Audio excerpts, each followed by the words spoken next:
Environment देखते हैं हम लोग। एनवायरनमेंट एंड इकोलॉजी टॉपिक देखते हैं क्या क्या पढ़ने हैं इसमें। पर्यावरण और पारिस्थितिकी से जुड़ी सामान्य अवधारणाएं देखेंगे इसमें, और पारिस्थितिकी तंत्र और उसके प्रकार, पर्यावरण प्रदूषण, जैव विविधता का संरक्षण, जलवायु परिवर्तन और जलवायु परिवर्तन से संबंधित सम्मेलन, संधियां, समझौते, सतत विकास की अवधारणा। तो पर्यावरण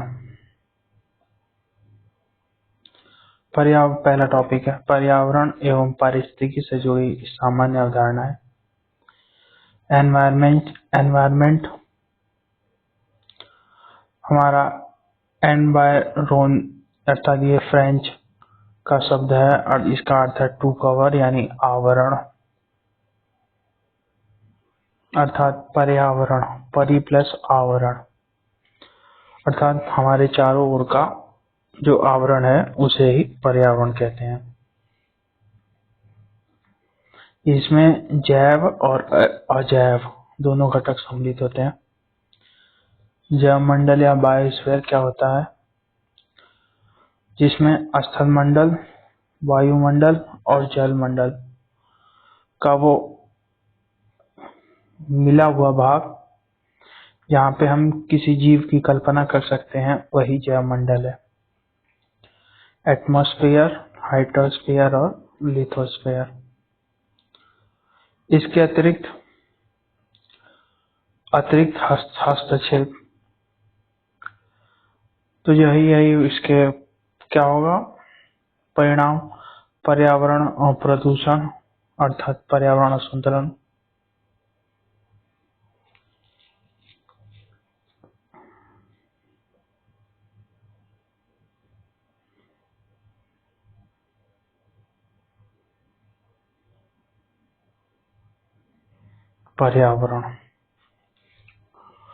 पर्यावरण एक अवधारणा है।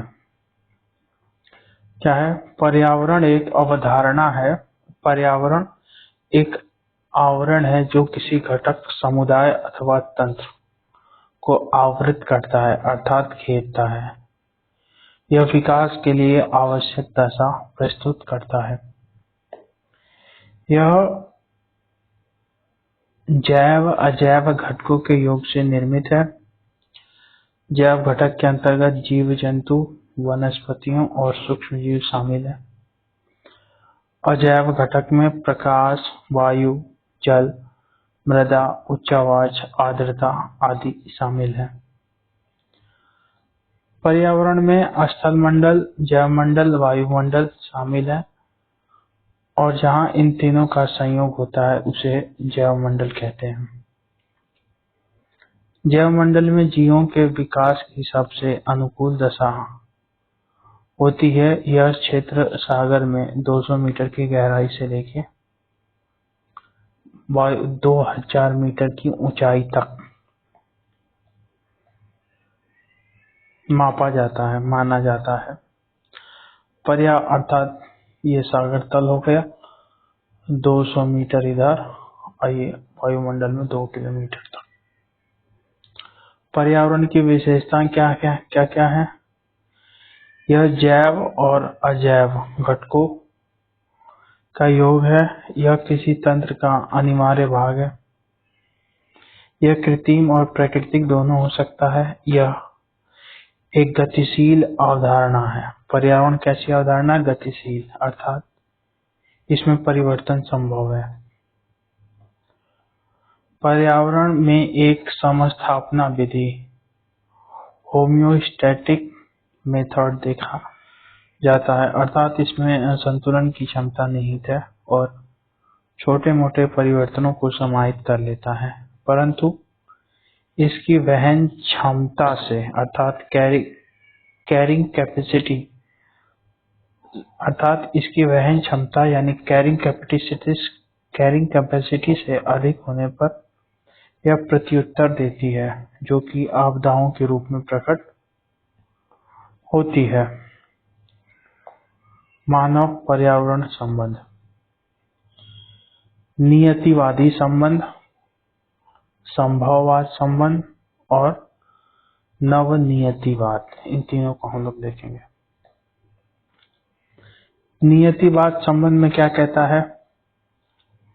मानव द्वितीयक है और प्रकृति प्राथमिक है, अर्थात सब कुछ पहले से तय है, अर्थात मानव प्रकृति द्वारा नियंत्रित होता है। संभववाद में क्या है? इसमें मानव को प्राथमिक रखा जाता है जबकि प्रकृति को द्वितीयक। संभववाद में कहा गया है कि मानव प्रकृति में परिवर्तन कर सकता है, इसी कारण यही पर्यावरण प्रदूषण और ये सब। अब है नवनियतिवाद की अवधारणा दी है ग्रिफिन टेलर ने, जो कि एक संतुलित अवधारणा है। इसमें कहा गया है न तो मानव प्राथमिक है और न ही प्रकृति प्राथमिक है, दोनों एक दूसरे के पूरक हैं।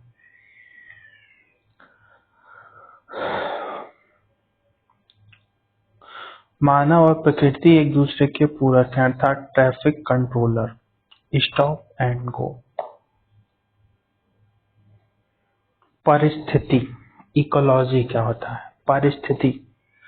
पारिस्थितिकी, इकोलॉजी दो शब्दों से मिलकर बना है, ओकियोस प्लस लोगोस। ओकियोस का अर्थ होता है हैबिटेट यानी निवास, लोगोस का अर्थ होता है स्टडी, अर्थात जीवों के आवास के रूप में पृथ्वी या प्रकृति का अध्ययन ही पारिस्थितिकी कहलाता है। इकोलॉजी, पारिस्थितिकी अर्थात इकोलॉजी शब्द सर्वप्रथम 1869 में जर्मन वैज्ञानिक अर्नेस्ट हैकल ने दिया है। पारिस्थितिकी शब्द इकोलॉजी, अर्नेस्ट हैकल। इकोसिस्टम या पारितंत्र 1935 में ब्रिटिश वनस्पति शास्त्री A.G. टॉन्सले के द्वारा दिया गया है। 1935 में ब्रिटिश वनस्पति शास्त्री A.G. टॉन्सले के द्वारा इकोसिस्टम या पारितंत्र शब्द दिया गया है। पारितंत्र से तात्पर्य जैविक और अजैविक, पारितंत्र से तात्पर्य जैविक और अजैविक घटकों के बीच अंतर संबंध के साथ साथ विभिन्न प्रकार के जैविक घटकों का आपसी संबंध है। पारितंत्र ब्रिटिश वनस्पति शास्त्री A.G. टॉन्सले द्वारा 1935 में दिया गया है। पारितंत्र से तात्पर्य जैविक और अजैविक घटकों के बीच अंतर संबंध के साथ साथ विभिन्न प्रकार के जैविक घटकों का आपसी संबंध है। आधुनिक पारिस्थितिकी के जनक यूजीन ऑडम है और जबकि भारतीय पारिस्थितिकी के जनक रामदेव मिश्रा हैं। आधुनिक पारिस्थितिकी के जनक यूजीन ऑडम और भारतीय पारिस्थितिकी के जनक रामदेव मिश्रा।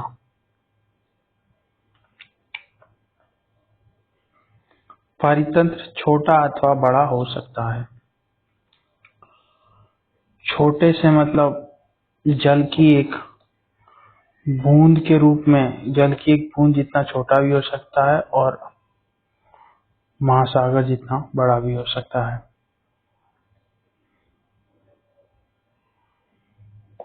पारिस्थितिकी तंत्र में संगठन के विभिन्न स्तर, व्यष्टि अर्थात इंडिविजुअल, कई सारे इंडिविजुअल को मिला के हमारा समष्टि अर्थात पॉपुलेशन बनती है। पॉपुलेशन से हमारा समुदाय बनता है। समुदाय से एक पारितंत्र अर्थात एक पारितंत्र में कई तरह के समुदाय आते हैं। पारितंत्र जहाँ रहता है, जमीन को भी जोड़ लिया जाए कहाँ कहाँ रहते हैं तो सब पूरा भूदृश्य या लैंडस्केप हो गया, और कई सारे भूदृश्य या मिलके हमारा जीवोम या बायोम बनाते हैं। और सभी मिल जाए तो जैव मंडल या बायोस्फीयर हो जाता है।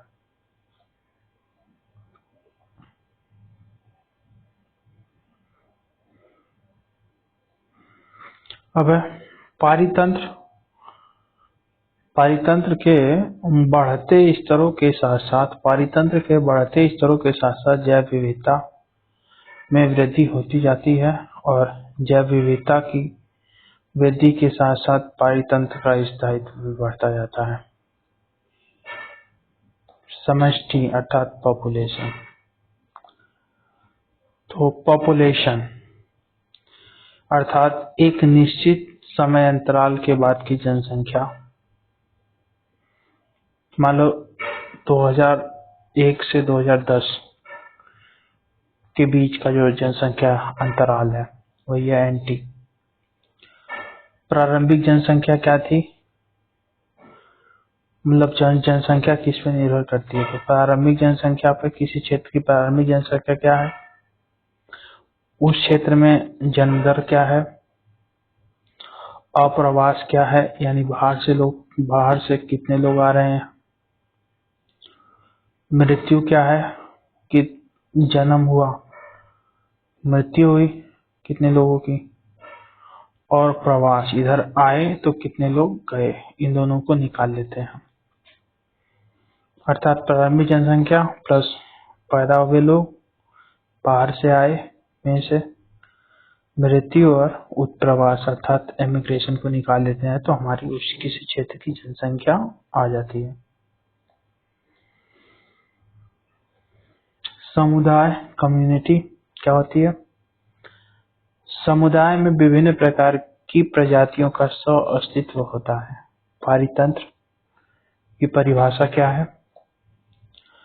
पारितंत्र जैविक और अजैविक घटकों के आपसी अंतर संबंध के साथ साथ विभिन्न प्रकार के जैविक घटकों का आपसी अंतर संबंध भी प्रदर्शित करता है। यह एक कार्यात्मक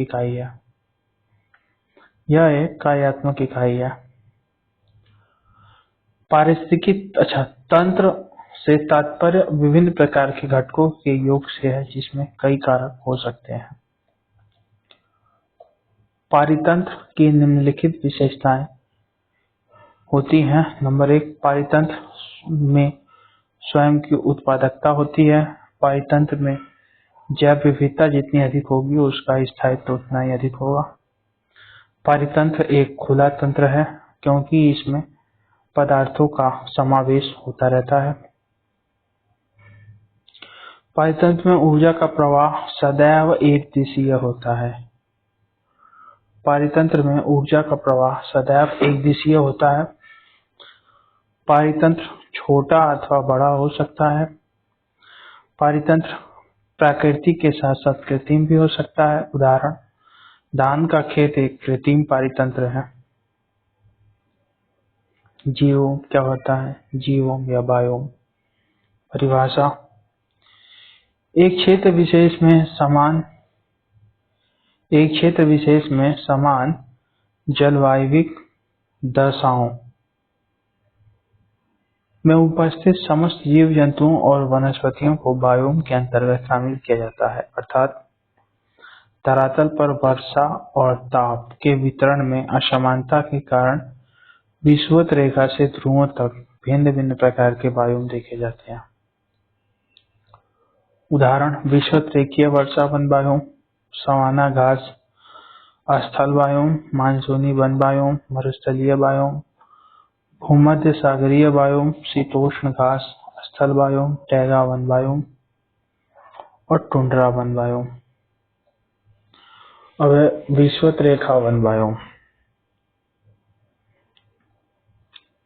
विषुवत रेखीय वर्षा वन बायोम, यह 10 डिग्री उत्तर से 10 डिग्री दक्षिण अक्षांशों के मध्य पाई जाती है।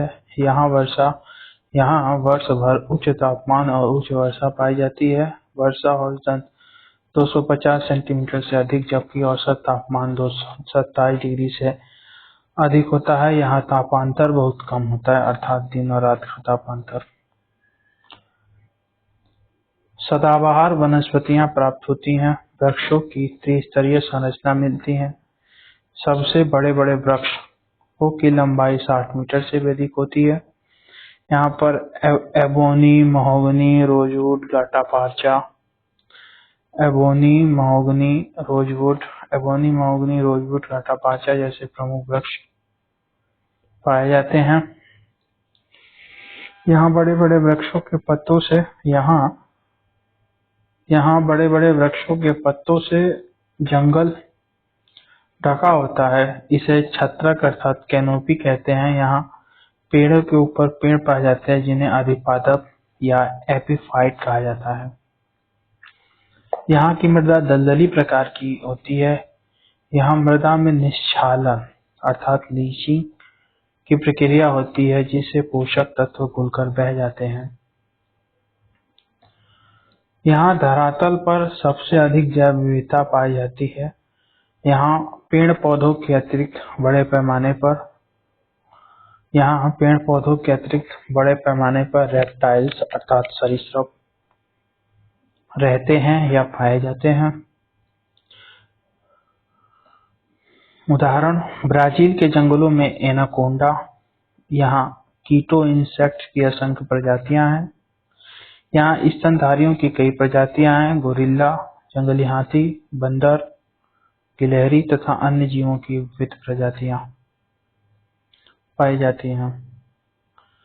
यह बायोम दक्षिण अमेरिका के अमेज़न बेसिन, अफ्रीका के कांगो बेसिन तथा पूर्वी द्वीप समूहों जैसे Indonesia, Malaysia, Papua New Guinea, Borneo इत्यादि में पाया जाता है।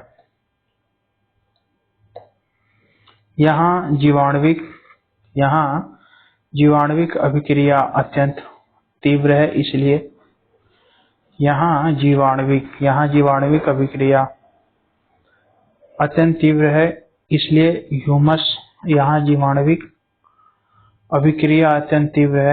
ह्यूमस का निर्माण अधिक है, परंतु निश्चालन तथा जीवाणुविक सक्रियता के कारण अंततः ह्यूमस की कमी हो जाती है, जिससे मृदा अनुपजाऊ होती है।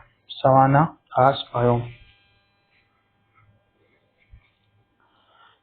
घास बायोम यह दोनों गोलार्धों में 8 से 22 डिग्री अक्षांशों के मध्य स्थित है। यहाँ उष्णकटिबंधीय घासों का विकास अधिक है। इन घासों में अफ्रीका महाद्वीप में सवाना, दक्षिणी अमेरिका के वेनेजुएला में लानोस, अफ्रीका महाद्वीप में सवाना, दक्षिण अमेरिका के वेनेजुएला में लानोस, जबकि ब्राजील में कैंपोस के नाम से जाना जाता है। वर्षा 80 सेंटीमीटर से कम, तापमान उच्च होता है, औसतन 27 से 32। यहाँ की घासें हाथी घास के नाम से जानी जाती है क्योंकि औसतन 4 से 5 फीट से अधिक ऊंची होती हैं। इन घास के मैदानों को विश्व में शिकारों की भूमि के नाम से जाना जाता है क्योंकि यहाँ हाथी, घोड़ा, शेर, बाघ, चीता, जिराफ, गैंडा, हिरन आदि पाए जाते हैं। इसे पार्कलैंड वेजिटेशन भी कहा जाता है। सवाना बायोम में वृक्षों के नियंत्रण के 3 प्रमुख कारक हैं। कौन कौन से? नंबर 1 जल की कमी, पशुओं द्वारा चारण, विशेषकर हाथी के द्वारा चरना, घास आग लगने की समस्याएं। मरुस्थलीय बायोम 15 से 30 डिग्री अक्षांशों के बीच दोनों गोलार्धों में पाया जाता है। वर्षा 25 सेंटीमीटर से भी कम, शुष्क जलवायु, न्यूनतम उत्पादकता, उच्च तापांतरण। इसका वितरण कर्क और मकर रेखाओं के सहारे लगभग सभी महाद्वीपों में पश्चिम की ओर पाया जाता है। यहाँ मरुद्वैध अर्थात जीरोफाइट वनस्पतियां पाई जाती हैं। यहाँ वनस्पतियां कटीली झाड़ियों के रूप में, इनकी पत्तियां छोटी छोटी तथा कांटों के रूप में, तने मांसल जैसे कैक्टस, एलोवेरा। कई वनस्पतियों की जड़ें गहराई तक विस्तृत होती हैं जल की तलाश में। यहाँ बेर, बबूल, एकेसिया, यूफोर्बिया, कैक्टस, एलोवेरा, खेजड़ी, खजूर आदि पाया जाता है। यहाँ प्रमुख जीवों में ऊँट, जिसकी जल ग्रहण क्षमता अधिक होती है। इसके पैर लंबे होते हैं ताकि शरीर सतह से दूर रह सके। अधिक तापमान से बचने के लिए यहाँ नेवला, चूहा, अन्य बिलकारी जीव पाए जाते हैं। मानसूनी वन बायोम। मानसूनी वन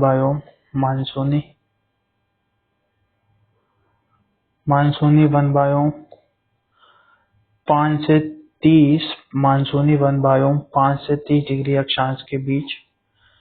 यहाँ औसतन वर्षा 100 से 150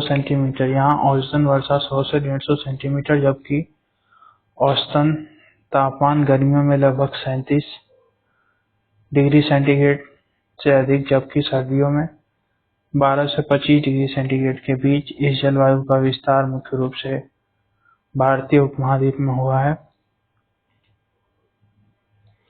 इसके अतिरिक्त इंडोचाइना प्रायद्वीप, दक्षिण पूर्वी चीन, ऑस्ट्रेलिया के उत्तरी भाग, अफ्रीका के मध्यवर्ती तटीय देश, अमेरिका का फ्लोरिडा तट, ब्राजील का पूर्वी तट के छोटे क्षेत्र में पाई जाती है। यह पतझड़ वनों का क्षेत्र है। यहाँ साल, शीशम, सागौन, साखू, चंदन, पलाश, अर्जुन, आम, नीम, महुआ, पीपल, जामुन आदि पाया जाता है। यहाँ हाथी, बंदर, गैंडा, शेर, बाघ, तेंदुआ, हिरण आदि पाए जाते हैं।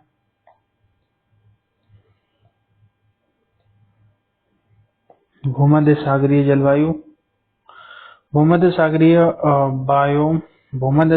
बायोम में वर्षा शीतकाल में होती है। बायोम का विस्तार 30 से 45 अक्षांशों के मध्य दोनों गोलार्धों में होता है, परंतु भूमध्य सागरीय क्षेत्र में इसका विस्तार अधिक हुआ है। यह रसदार फलों के बगीचों के लिए फेमस है। इसमें सिट्रस फ्रूट अधिक पाए जाते हैं। यहाँ संतरा, मौसमी, अंगूर, सेब, अंजीर, जैतून का बड़े पैमाने पर उत्पादन होता है। यहाँ ओक, चेस्टनट, साइप्रस, सीडर जैसे वृक्ष पाए जाते हैं।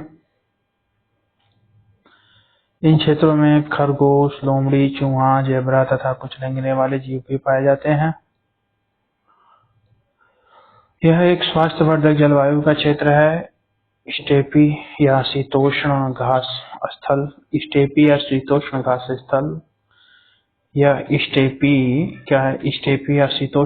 स्थल यह 40 से 45 डिग्री अक्षांशों से लेकर 60 से 65 अक्षांशों तक विस्तृत है। यहाँ अधिकतर महाद्वीपों के मध्य भाग में पाए जाते हैं। स्टेपी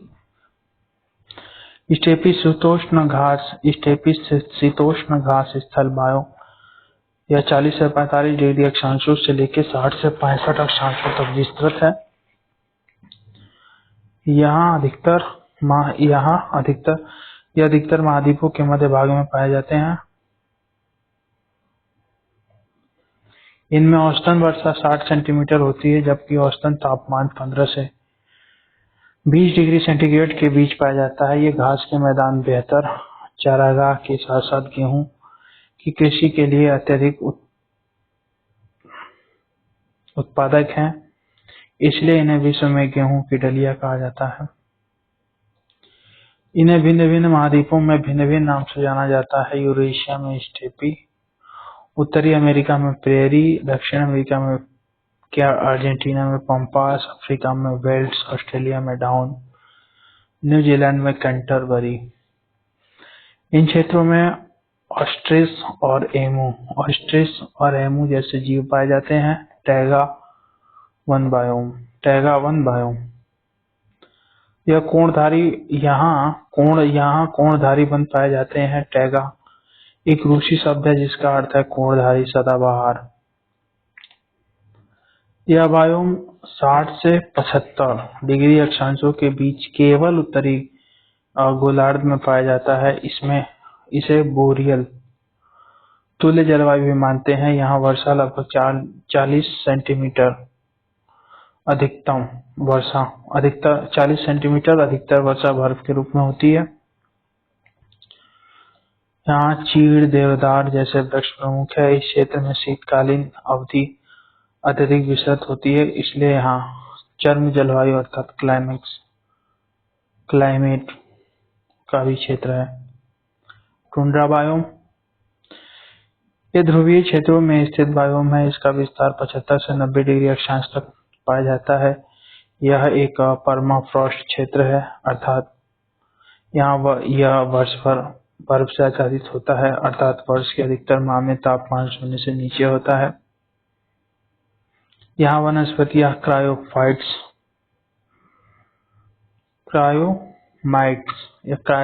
पाई जाती हैं।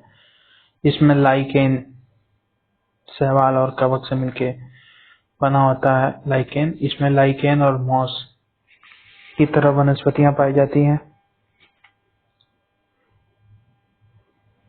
इस क्षेत्र में एस्किमो और इन्यूट जैसी जनजातियां पाई जाती हैं। यहाँ कैरिबू नामक जीव पाया जाता है जो इनके लिए अत्यंत उपयोगी है।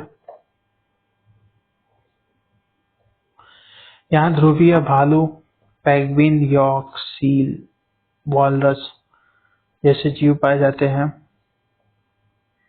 ये जीव एस्किमो बर्फ के घर में रहते हैं, जिसे इग्लू कहते हैं। ये भाले की तरह अस्त्र प्रयोग करते हैं जिन्हें हार्पून कहते हैं। इनके वाहनों को स्लेज कहा जाता है। एस्किमो का जीवन यापन शिकार करके मछली पकड़कर होता है।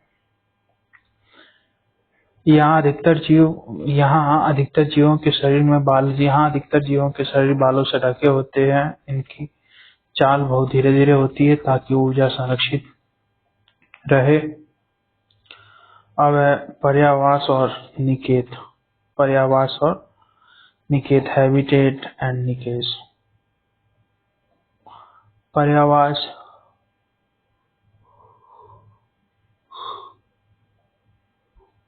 पर्यावास और निकेत, हैबिटेट अर्थात पर्यावास। पर्यावास से तात्पर्य जीव जंतुओं अथवा वनस्पतियों के आवास से। इसमें विभिन्न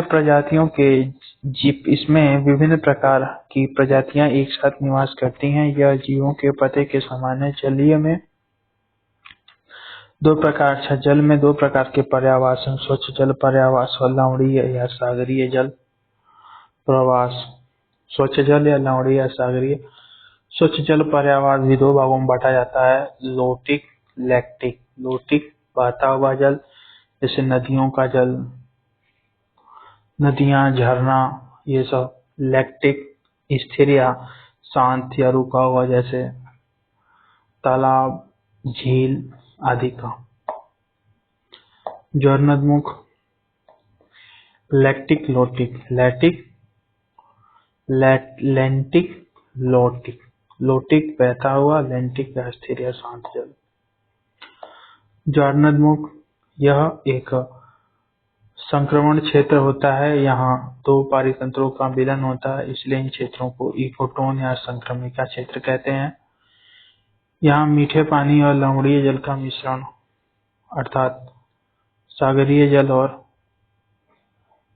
अर्थात सागर और स्थल का संक्रमण होता है।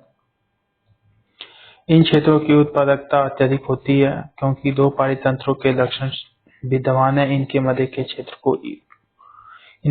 के क्षेत्र को कोरिफेट कहा जाता है। निकेत क्या होता है? इसे पारिस्थितिकी कर्मता कहते हैं। यह किसी जीव के व्यवसाय के समान है, अर्थात यह किसी जीव के व्यवहार, उसके भोजन की प्राप्ति, जनन कार्य को निर्धारित करता है, अर्थात किसी भी पर्यावास में निकेत किसी जीव का व्यक्तिगत आश्रय है, या जिसे हम लोग पर्सनल स्पेस भी कह सकते हैं। इसलिए किसी पर्यावास में दो प्रजातियों का निकेत एक समान नहीं हो सकता। अनुकूलन अर्थात एडेप्टेशन क्या होता है? किसी भी जीव जंतु अथवा वनस्पतियों का अपने भौतिक परिवेश से संतुलन स्थापित करना ही अनुकूलन कहलाता है। अनुकूलन की क्रिया जीवों और वनस्पतियों दोनों में पाई जाती है।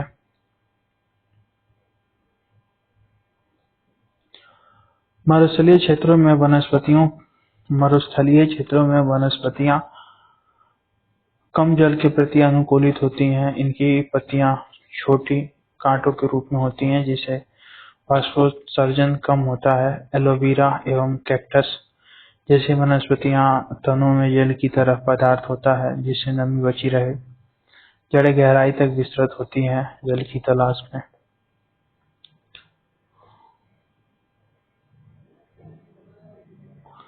मरुस्थलीय क्षेत्रों में कुछ एफीमेरल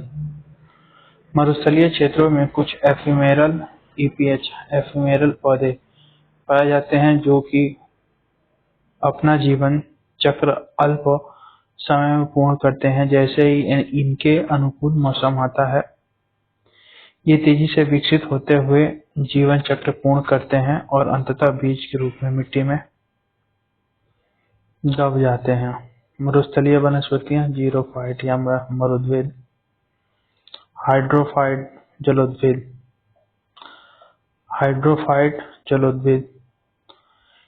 हैलोफाइट लवणोद्भिद, नमकीन जल में उगने वाली वनस्पतियां, क्रायोफाइट शीतोद्भिद अर्थात अत्यधिक कम तापमान में उगने वाली वनस्पतियां, हेलियोफाइट तापोद्भिद अर्थात अधिक तापमान में या वाली दशाओं में उगने वाली वनस्पतियों को हेलियोफाइट्स कहते हैं। जीवों में अनुकूलन, पक्षियों की चोंच की बनावट, मछलियों में गिल्स की उपस्थिति, मरुस्थलियों में ऊंट के गद्देदार पैर और लंबी टांगें इत्यादि अनुकूलन का ही उदाहरण है।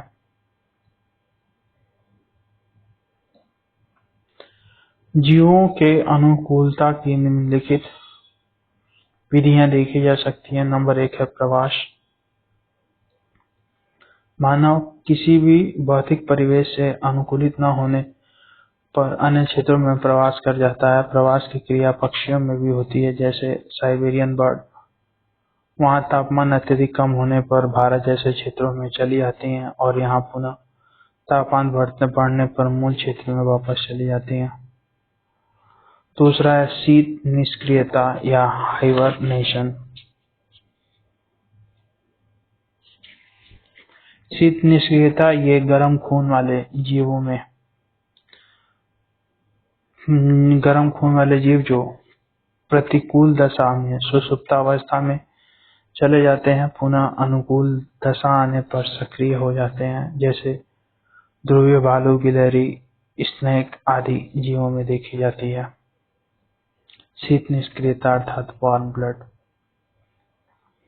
दूसरा है ग्रीष्म निष्क्रियता एसस्टिवेशन। यह कोल्ड ब्लडेड अर्थात ठंडे खून वाले जीवों में जो कि प्रतिकूल दशा में सुषुप्तावस्था में चले जाते हैं, जैसे मेंढक, घोंघा, केंचुआ इत्यादि। अनुहरण क्या होता है? अनुहरण अर्थात मिमिक्री। अनुहरण एक जीव अपने बचाव के लिए अपनी किसी मजबूत प्रजाति की नकल करते देखी जाती है। इसके अतिरिक्त कोई जीव अपना रंग बदल सकता है, किसी दूसरे जीव की आवाज निकाल सकता है। उदाहरण एक विषहीन सर्प अपने बचाव के लिए कोबरा की नकल करता है। गिरगिट अपना रंग बदलकर अपने शत्रुओं से बच जाता है और अपना से कमतर जीवों का शिकार कर लेता है। जैविक अंतर्संबंध देखते हैं। बायोटिक इंटरेक्शन सहजीविता क्या होती है, जिसमें दो जीवों का आपस में भला हो, जैसे दो जीव एक दूसरे पर निर्भर हो, उसमें दोनों का लाभ हो, जैसे राइजोबियम बैक्टीरिया वाला।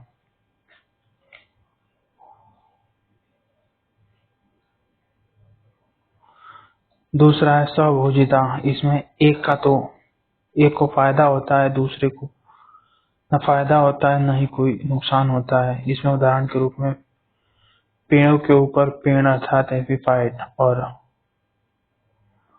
ये एक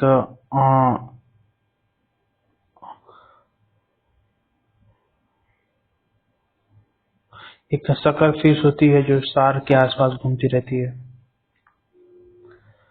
स्वभोजिता। फिर परजीविता, इसमें एक जीव का तो फायदा होता है, दूसरे का नुकसान होता है, जैसे जू, किलनी आदि। फिर है प्रतिस्पर्धा में, इसमें क्या है, किसी एक साधन पे दो जीव आपस में लगे हुए हैं तो दोनों का नुकसान होगा, जैसे एक हिरन दो शेर, मिलेगा तो किसी एक को ही, लेकिन नुकसान दोनों का होगा। उदासीनता, उसमें दोनों में से किसी का कोई फायदा नहीं होगा, दोनों घटक उदासीन होते हैं। अब है अनुक्रमण सक्सेशन क्या होता है। अनुक्रमण अर्थात सक्सेशन, ये भी दो प्रकार का होता है, प्राथमिक अनुक्रमण और द्वितीयक अनुक्रमण। प्राथमिक अनुक्रमण नग्न भूमि से स्टार्ट होता है, अर्थात बेयर रॉक से।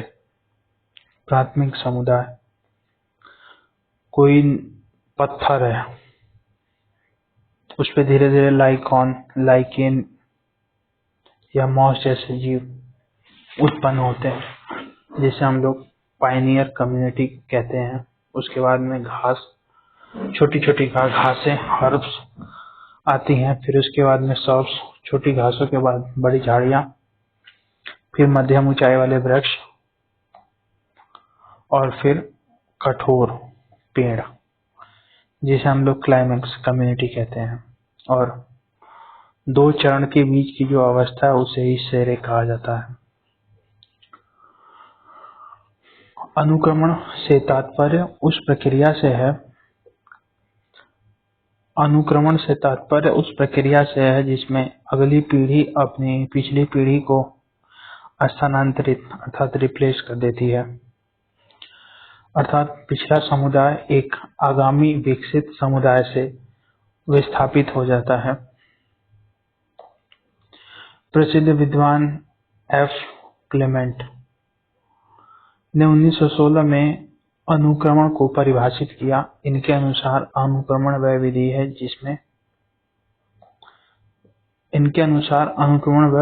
जिसके अंतर्गत एक